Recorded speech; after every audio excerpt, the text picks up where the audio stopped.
आज आपण इयत्ता 8वीच्या वर्गामध्ये तुम्हाला या पेटीची माहिती देणार आहे। या पेटीला कसली पेटी म्हणतात? कसली पेटी म्हणतात?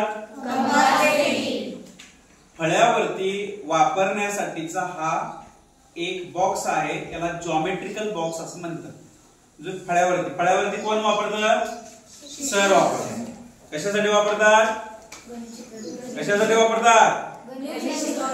ठीक आहे, आता एक साहित्य मी दाखवतो आहे। ऋषभ या पुढं, या साहित्याला काय म्हणतात? या घरातात। तर कुंभार या पुढं, या साहित्याला काय म्हणतात? याचा उपयोग आपण कशासाठी करतो? कंपासचा वर्तुळ काढणे आणि काय चाप मारणे, बरोबर, अंतर घेण्यासाठी। हे समोर बघायचं आहे। त्याच्यानंतर याला काय म्हणतो आपण? काय म्हणतो? आकांक्षा याला काय म्हणतो आपण? कोन माप। याला काय मोजतो आपण? काय मोजतो? याला दोन्ही बाजूने रीडिंग आहे। लघु कोण असेल तर 90 अंशापेक्षा लहान आणि विशाल कोण असेल तर 90 अंशापेक्षा जास्त। हे कोन मोजण्यासाठीचं काय म्हणायचं? याला कोन मापक म्हणायचं। विचारूया, हे काय आहे?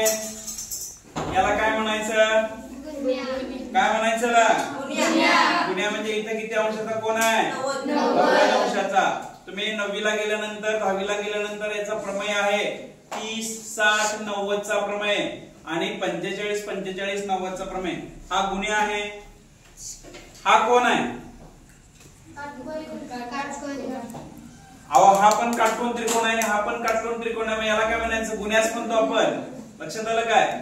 मग काय सांगितलं मी तुम्हाला, ज्याला माहिती आहे याचा 45 आणि 45 अंशाचा या ठिकाणी कोण असेल का मोजल्याशिवाय आपल्याला कळणार नाही। हा एक गुन्हा आहे।